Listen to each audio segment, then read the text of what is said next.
Hola, ¿qué tal? ¿Cómo estás? Dios te bendiga en esta preciosa hora. El devocional de hoy se intitula Juzgando con justo juicio. Una aportación de nuestro hermano Marcos Quereques, de Buenos Aires, Argentina, sobre los estudios del profesor Vernon McGee. Y una edición especial para YouTube de nuestro hermano Jorge Mario Vidán. Amigo oyente, y ahora aquí en el versículo 1 de este capítulo 2 de su carta a los Romanos, el apóstol Pablo dice así: por lo cual eres inexcusable, oh hombre. Ahora la palabra hombre en esta frase es usada en su sentido genérico, refiriéndose tanto al hombre como a la mujer. En hombre se incluye también tanto a los judíos como a las gentes de todas las naciones, los así llamamos gentiles por los judíos, es decir, se refiere a todos los seres humanos en general. Y de esa generalidad de todos los hombres se refiere en particular a quien quiera que seas tú que juzgas. Al usar esta expresión, el apóstol pasa de un término general, todos los hombres, a uno específico, quien quiera que seas tú que juzgas. Así que esta expresión que apunta a todos en general, se limita en particular a aquellos que juzgan a otros, viniendo a significar ustedes de todos los rincones del mundo que juzgan a sus semejantes, a ustedes es que me dirijo. La expresión usada aquí, tú que juzgas, lleva consigo la idea de juzgar, pero con la intención de declarar a la otra persona culpable. No es juzgar para evaluar, como en un juicio civil, donde se indaga a una persona a fin de descubrir si es culpable o inocente. Tampoco es como en un examen en el colegio, donde se somete a prueba a un alumno a fin de comprobar si entendió o no entendió un tema académico. No es juzgar para indagar o comprobar nada, sino que tú que juzgas, es un juzgar para condenar. Es un juzgar con la única finalidad de culpar, es decir, que esto podría leerse así: quien quiera que seas, tú que condenas. ¿Esta definición le define a usted? Usted es de aquellos que juzgan, pero no de buena manera, sino con el único propósito de encontrar culpables a aquellos a quienes juzga. Aquí entonces hacemos la siguiente pregunta: ¿cuál sería la actitud del creyente en el día de hoy hacia esa clase de personas que han sido mencionadas en el capítulo 1 de esta carta a los Romanos? Es decir, hacia las personas de baja condición moral. Nosotros deberíamos desear que todos ellos llegaran a salvarse, y nosotros debemos tratar de llevarles el Evangelio. Deberíamos ser como nos desafía aquel antiguo himno que dice: rescata al que perece, cuida del que muere, arrebátalos del pecado, llora por los que están errados, levanta al caído, háblales de Jesús, poderoso para salvar. Y esa debe ser nuestra actitud, la de querer que ellos sean salvos, pero aclarando bien ante ellos que necesitan ser salvados por Jesús y que necesitan ser liberados por Jesús de ese terrible pecado de perversión e inmoralidad en el cual viven.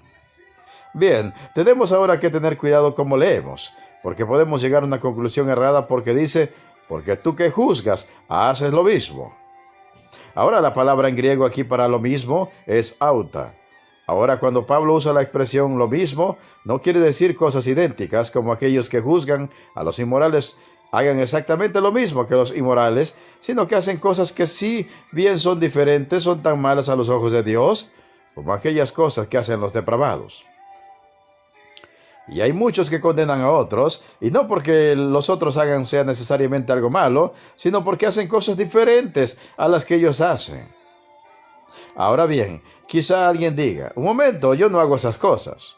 Bueno, permítanos decirle entonces que usted está sentado juzgando a aquellas personas que no están en su mismo nivel.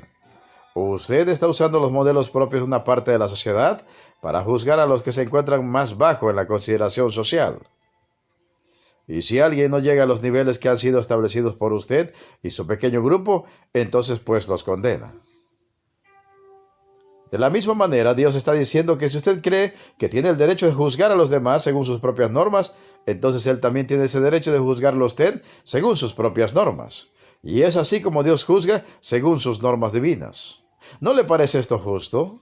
Así como usted juzga a los demás según sus propias normas, Dios le juzga a usted de la misma manera.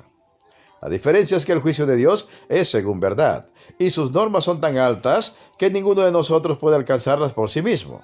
Solo Cristo pudo cumplir este altísimo estándar divino, y Él ofrece gratuitamente esa justicia que vale delante de Dios a todo aquel que cree.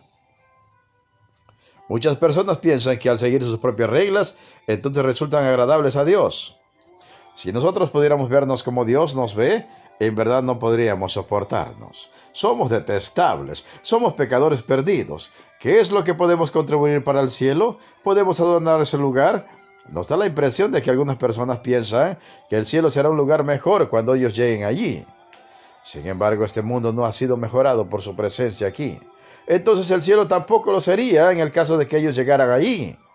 Queremos decir con esto que no deberíamos juzgar según las apariencias o según las conveniencias, sino que deberíamos juzgar las cosas como lo hace el Señor, con un juicio justo, como dice en Juan 7:24. Querido amigo, usted está tratando de negar a Dios el mismo privilegio que usted tiene de juzgar a los demás. Dios le juzgará y Él no va a juzgarle según las normas suyas o las normas por las cuales usted juzga a los otros. Él le juzgará según sus normas divinas. ¿Le empieza a conmover esto? Pues debería hacerlo, porque yo soy consciente de que no puede alcanzar el nivel de esas normas, las normas de Dios. ¿Es consciente usted? ¿Puede entender que aunque usted se juzgue superior a los demás y a los demás como inferiores a usted, aún así ese juicio suyo estuviera acertado en todo, ni siquiera de ese modo le alcanzaría para dar la talla a la que en verdad Dios demanda de usted y de cada persona? ¿Cuál será su regla para medir? ¿Cómo medirá a sus semejantes? ¿Cómo se medirá usted mismo con los demás? ¿Y cómo se medirá usted mismo para con Dios? ¿Se medirá según sus propias reglas o se medirá según las normas establecidas por Dios? ¿Cómo medirá a los demás y cómo se medirá usted mismo para con Dios? ¿Se medirá de una manera conveniente para usted, aunque ese juicio suyo no sea según verdad? ¿O se medirá a usted mismo y a los demás según los parámetros del Señor, los cuales, a diferencia de los nuestros, son siempre justos? Meditemos y reflexionemos en la preciosa palabra de Dios y pongamos toda nuestra fe y todas nuestras obras en el Señor Jesucristo. Se despide de ustedes un siervo de Cristo y servidor de todos, Pedro Navarro Cartagena, desde los estudios de grabación de la Iglesia Cristiana La Viña de Jesucristo, ubicada en Progreso, Yucatán, México. ¿Y sabes qué? La mejor noticia: Cristo viene pronto. Preparémonos para volver a casa. Amén, amén y amén.